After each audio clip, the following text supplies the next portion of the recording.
안녕하세요. 한국도로교통공단 소통하는 교수 김세나입니다. 오늘도 구독자 질문으로 소통 영상으로 진행할 겁니다. 자, 운전하다 보면 우회전할 때 자전거 도로를 끼고 우회전하게 되는 경우가 있죠. 근데 자전거 도로가 좀 넓게 설치된 경우는 차들이 미리부터 자전거 도로로 진입해서 어느 정도 주행하다가 우회전하는 경우들이 있어요. 자, 이 지점도 마찬가지입니다. 지금 우측에는 자전거 도로가 좀 넓게 설치가 되어 있고요. 자, 택시 한 대가 쌩 지나가니까 뒤따라서 승용차도 한 대 쌩 지나가고, 제가 이제 3배속으로 해서 좀 속도는 좀 빠릅니다. 감안하시고. 자, 그리고 중간중간에 우회전할 수 있는 길들이 있어요. 근데 그 진입부마다 이렇게 시선 유도봉이 설치가 되어 있고, 자, 유도선이 이 자전거 도로가 끊기는 지점 쪽으로 유도선이 설치가 되어 있죠. 그 의미를 잘 생각해 보세요. 자, 그리고 요 앞에도 지금 우회전할 수 있는 길이 있어서 시선 유도봉이 있고, 자, 유도선도 역시 끊기는 지점에 있습니다. 요 마지막 우회전 지점도 마찬가지로 시선 유도봉이 있고, 그럼에도 불구하고 차들이 다 자전거 도로로 들어가서 우회전하기 위해 대기하고 있어요. 자, 시선 유도봉이 꼽혀져 있다는 건 그만큼 그동안 차들이 워낙 많이 들어가기 때문에 제가 볼 때는 민원이 제기되면서 시선 유도봉을 들어가지 말라고 꼽아놓은 것 같고요. 그리고 유도선이 이 자전거 도로가 끊긴 지점에서 유도선이 있죠. 자, 의미는 자전거 도로에 들어가지 말라는 거고, 우회전할 때는 이렇게 자전거 도로로 들어가서 우회전을 하는 것이 아니라 저 앞에 바로 자전거 도로의 좌측에 있는 차로의 가장 마지막 차로에서, 하위 차로에서 우회전해야 된다는 의미입니다. 자, 이 차들 다 위반이죠. 위반인데 저희 구독자가 이렇게 자전거 도로를 타고 우회전하는 게 단속이 되느냐, 단속이 된다면 어떤 조항으로 단속이 되는 거냐라는 질문을 주셨거든요. 자, 일단 이 자전거 도로의 의미부터 보면, 지금 앞서 보셨던 자전거 도로는 정확한 명칭은 자전거 전용 차로입니다. 그러니까 차도의 일정 부분을 자전거 등만 통행하도록 차선 및 안전표지나 노면 표시로 다른 차가 통행하는 차로와 구분한 차로. 지금 보신 거는 자전거 전용 차로인데, 이 자전거 전용 차로로 통행할 수 있는 차종은 자전거 등이에요. 근데 이 자전거 등에 어떤 교통수단이 포함이 되느냐면 도로교통법 제2조 정의에 나와 있는데, 자전거와 개인형 이동장치만 들어갈 수가 있습니다.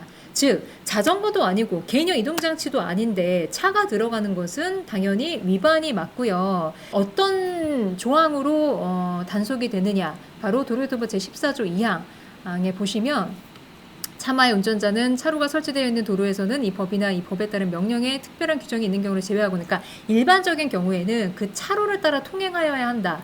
즉, 자전거 도로를 차가 통행하는 것은 맞지 않는 거죠. 따라서 이 14조 2항을 위반했을 때는 이 경우에는 보통 단속을 위한 단속보다는 보통은 이제 신고로 단속되는 경우가 많기 때문에 과태료만 좀 말씀을 드리면, 승합차 4만 원, 승용차 4만 원, 그리고 이륜차에는 3만 원이 범칙금이 부과가 됩니다. 자, 그런데 이렇게 우회전 하실 때 특히 자전거 주의하셔야 되거든요.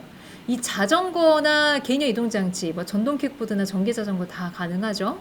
이런 교통수단, 사실 보행자보다 속도가 빠르기 때문에 내가 생각하지도 못했던 시점에 갑자기 다가와 있는 경우들이 있어요. 자, 제가 사고 사례를 하나 보여드릴 건데요. 지금 이 도로의 우측에 있는 보도에는 자전거 도로가 함께 설치되어 있는 보도입니다. 그래서 자전거도 개인형 이동장치도 다닐 수 있는 길이고요. 여기 전방에 보시면 여기서 우회전할 수 있는 길이 있어요. 근데 이 앞쪽에 신호등 없는 횡단보도와 함께, 그 신호등 없는 횡단보도 좌측에는 자전거 횡단도가 같이 설치되어 있습니다. 자전거 횡단도 같은 경우는 자전거나 전동 킥보드 타고 지나갈 수 있어요. 좀 진행을 해보겠습니다.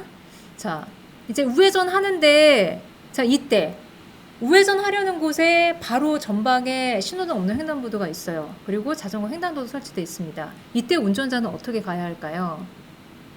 사실은 좀 시간을 두고 두루두루 잘 살피셔야 돼요. 왜냐하면 보행자가 다니는 길이고 자전거나 전동 킥보드 다닐 수 있는 길이기 때문에 양측 보도 쪽을 보시면서 혹시라도 진입하는, 건너려는 보행자가 있는가 없는가, 자전거나 전동 킥보드는 없는가 있는가 한번 좀 시간을 두고 두루두루 살펴보았으면 좋았을 것을, 자, 이 운전자는 그냥 그대로 주행을 하다가 결국 자전거 도로를 타고 이 자전거 횡단도를 건너려는 자전거와 사고가 나고 말았습니다. 자, 그래서 이렇게 자전거 횡단도가 설치되어 있는 곳은 조금 양측 보도를 멀리 보셨으면 좋겠어요.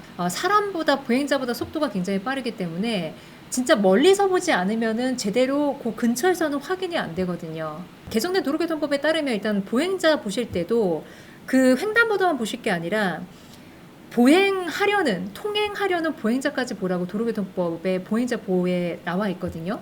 이렇게 자전거 횡단도가 설치되어 있는 곳은 보행자뿐만 아니라 자전거나 개념 이동장치도 지나갈 수 있기 때문에, 게다가 보행자보다 속도가 훨씬 빠르기 때문에 조금 시선을 양쪽을 좀 멀리 보시고 두루두루 살피고 우회전 하셔야 되고, 사실은 이렇게 시간 없이 이렇게 휙 하고 우회전하면은 두루두루 살필 겨를이 없어요. 결국 시간적 여유가 없는 조급함이 두루두루 살필 시간이 없게 만들기 때문에 이렇게 사고로 이어질 수 있는 겁니다. 충분히 한 박자 쉬어가는 여유가 사고를 예방할 수 있다는 사실 꼭 명심해 주시기 바랍니다. 자, 오늘 아하도로특법은 여기까지 하겠습니다. 저는 다음 시간에 뵙겠습니다. 감사합니다.